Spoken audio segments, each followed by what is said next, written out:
अस्सलाम वालेकुम, कैसे हैं आप सब लोग? उम्मीद करती हूँ आप लोग सब बहुत खुश होंगे। अल्लाह ताला आपको तमाम बीमारियों परेशानियों से बचाए, आमीन सुम्मा आमीन। तो आज के व्लॉग की शुरुआत हो रही है रात के खाने से। रात के खाने में मैंने बनाया हुआ था कीमा हरी मिर्च। तो यहाँ पर फरमाइश आ चुकी थी मेरे हस्बैंड की और बच्चों की कि इसके साथ आप बनाएं पराठे। तो यहाँ पर मैं बनाने लगी थी मिनी पराठे।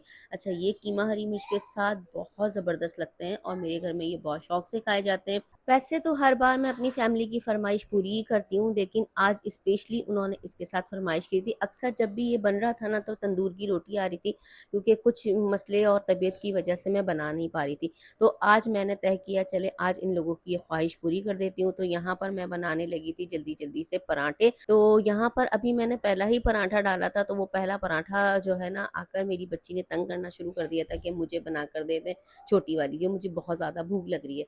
तो फिर मैंने कहा अच्छा चलो जल्दी से मैं ये तुम्हें पहला पराठा बना कर दे देती हूँ, तुम खा लो। क्योंकि कभी ऐसा होता है छोटे बच्चे जो होते हैं वो जल्दी सो जाते हैं, तो टाइमिंग की वजह से। और फिर ये था कि हम लोग तो बाद में भी खा लेंगे, तो पहला पराठा मैंने बनाकर उसे दिया। फिर किचन में काम कर रहे हैं और बच्चे तंग ना करें, ऐसा हो ही नहीं सकता। अच्छा, आज की आपसे एक बात शेयर करनी थी। क्या आप लोगों के साथ भी इस तरह है कि जो आपके बड़े होते हैं बुजुर्ग, वो कहते हैं पहला पेड़ा भारी होना चाहिए या आखिरी पेड़ा भारी होना चाहिए, इससे महका स्ट्रांग रहता है और आबाद रहता है। अब इस बात में कितनी सच्चाई है ये अल्लाह को ख़बर है। बहरहाल इस चीज़ पे मैंने कभी गौर नहीं किया। लेकिन हाँ, बड़े जो हमारे कहते थे ना कि मगरिब के टाइम में बैठकर बाहर खाना नहीं खाओ या बाहर नहीं निकलो मगरिब के टाइम में, इस बात में तो पूरी-पूरी सच्चाई थी। और चौखट में बैठ के व्हाइट चीज़ नहीं खाओ, इससे अच्छी-बुरी चीज़ों का गुज़र होता है, तो इंसान बीमारियों में आता है। इन बातों में सच्चाई है, लेकिन इन बातों का पता नहीं है मुझे। और यहाँ पर जी मैंने सारी रोटियाँ और पराठे आपसे बातें करते-करते बना लिए थे और फिर हम खाना खाने बैठ गए थे। तो माशाल्लाह माशाल्लाह इस पर मेरे हस्बैंड ने बहुत मेरी तारीफ़ की थी, बहुत ज़्यादा खुश हुए थे, क्योंकि आज मैंने बच्चों की फ़रमाइश काफ़ी टाइम बाद पूरी की थी। वो इसलिए कि सर्वाइकल की वजह से ना आजकल मैंने जो है ना रोटियाँ बनानी क्विट की हुई हैं। रोटियाँ मैं बना नहीं रही हूँ, मुझसे खड़ा होना मुश्किल हो जाता है। अल्हम्दुलिल्लाह से हमने खाना खा लिया था और नमाज़ भी हमने पढ़ ली थी। उसके बाद रूम में आकर मेरे हस्बैंड अपनी अलमारी के जो एक्स्ट्रा कपड़े थे वो ख़त्म कर रहे थे, क्योंकि कहते हैं कि मर्दों पर बहुत ज़्यादा बोझ होता है एक्स्ट्रा कपड़े रखना भी। तो मेरे हस्बैंड बहुत कम कपड़े रखते हैं, उनकी ये आदत है। जितने जल्दी-जल्दी उनके कपड़े ख़त्म होते हैं ना तो उनकी अलमारी ज़्यादातर खाली ही रहती है। उसके बाद मैंने सारी बेडशीट वग़ैरह सही की, सारा रूम को साफ़ किया मैंने, क्योंकि मैसी हुआ हुआ था रूम सारा। और उसके बाद हमारा शुरू हो चुका था दूसरा दिन नाश्ते का। यहाँ पर आप देख रहे हैं मेरे हस्बैंड ऑफ़िस जा चुके थे, पूरा किचन मेरा उल्टा हुआ पड़ा है।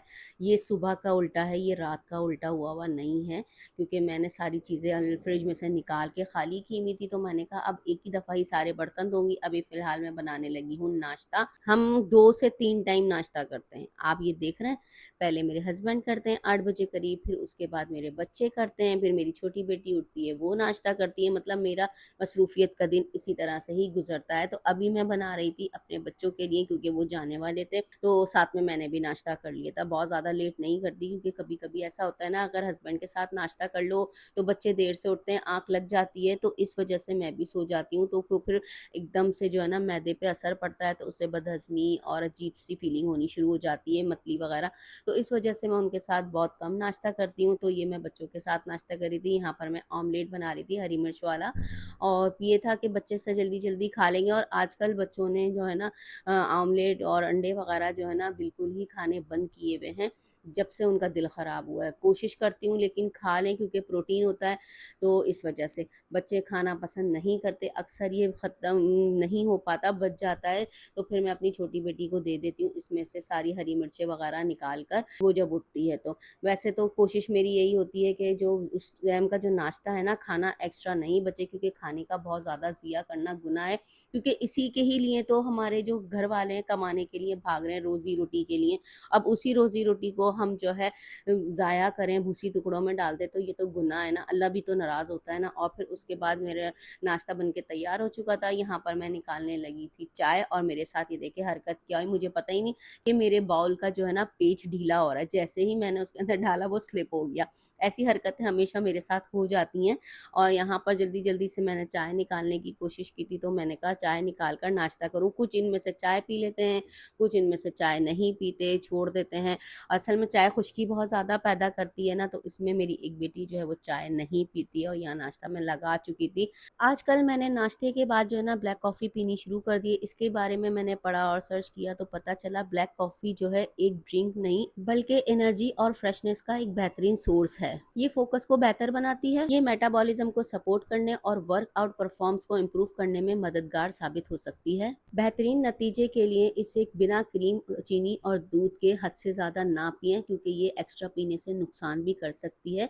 जो फ़ायदा देती है वो एक्स्ट्रा में नुकसान कर सकती है। उसके बाद मैं आ गई थी किचन में खाना बनाने के लिए और फिर मेरे साथ क्या हुआ ये आप देखें। आज मेरे साथ भी बिल्कुल ऐसा ही हुआ। मैं किचन में कढ़ी का मसाला ब्लेंडर में ब्लेंड कर रही थी, लेकिन जल्दी-जल्दी में मैं ब्लेंडर का लिड लगाना भूल गई। बस बटन दबाया और सारा बेसन उड़ा तो लगा गलती हो गई। स्लेब साफ किया और दोबारा बेसन ऐड किया, लेकिन हैरानी की बात ये कि टेंशन की वजह से दोबारा जो गलती हुई तो पूरा स्लेब और किचन मेसी हो गया। कभी-कभी घर के काम, मसरूफियत और ज़हनी टेंशन में दिमाग इतना बिज़ी होता है। सच बताएं, आपके साथ भी ऐसी फनी या एम्बैरेसिंग किचन मिस्टेक्स हुई हैं? खैर, अब ऐसी गलती हो गई थी तो क्या कर सकते हैं, कभी-कभी मेरे साथ ऐसा हो जाता है। फिर दोबारा ब्लेंड किया, हल्दी, नमक डाला और इसको विक्स की मदद से मैंने मिक्स करना शुरू किया ताकि बेसन हमारा जो है भगोने पे ना लगे, क्योंकि इसको चलाते रहने में ही फ़ायदा है, वरना बेसन जब इसमें लग जाता है ना, क्योंकि दही और बेसन दोनों अगर भगोने पे लग जाए ना तो फिर कढ़ी सही नहीं बनती। तो जब तक उबाल ना आए तो इसको पकाते रहें और ये 3-4 घंटे तक हल्की आँच पे मैंने पकने के लिए छोड़ दी थी। उसके बाद हमने इसको इतना पतला रखना था कि जब हम इसके अंदर पकौड़े ऐड करेंगे ना तो वो पकौड़े भी जूस पिएँगे तो ये कढ़ी खुद ब खुद गाढ़ी हो जाएगी।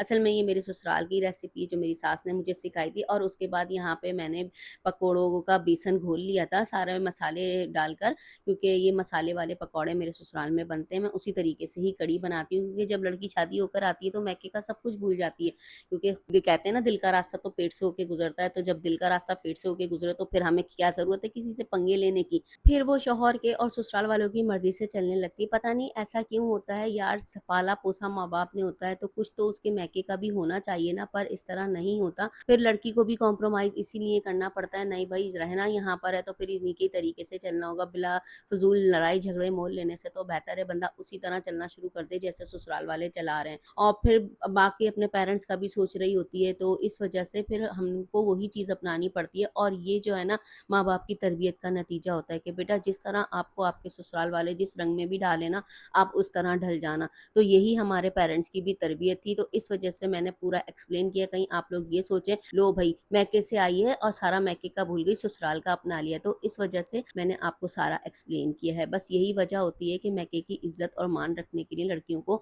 हर चीज़, हर रंग में ढलना पड़ता है। यहाँ पर पकौड़े बन के तैयार हो चुके थे, तो मैंने सारे इसके अंदर डाल दिए थे। अब ये थोड़ी-सी देर पकेंगे और सॉफ्ट हो जाएँगे और उसके बाद मैंने भगार का सामान तैयार कर लिया था। अब यहाँ मैं लगी हूँ भगार देने के लिए और मेरी माशाल्लाह से कढ़ी बन के तैयार हो चुकी है ना, कितना ज़बरदस्त कलर आया है कढ़ी का। और उसके बाद मैंने भेजी अपने पड़ोस में, मतलब जहाँ हम रेंट पे रहते हैं, ऊपर भी रेंट पे रहते हैं, वहाँ पर भेजा। उसके बाद मैंने अपनी वालदा के घर भेजी। जब मेरे पापा होते थे ना, वो मेरे हाथ की कढ़ी बहुत शौक से खाते थे। और जी यहीं पर ही करते हैं अपने ब्लॉग को एंड। अल्लाह ताला का शुक्र अदा किया। ब्लॉग पसंद आए लाइक शेयर सब्सक्राइब। मिलते हैं एक और ब्लॉग के साथ। अल्लाह हाफ़िज़।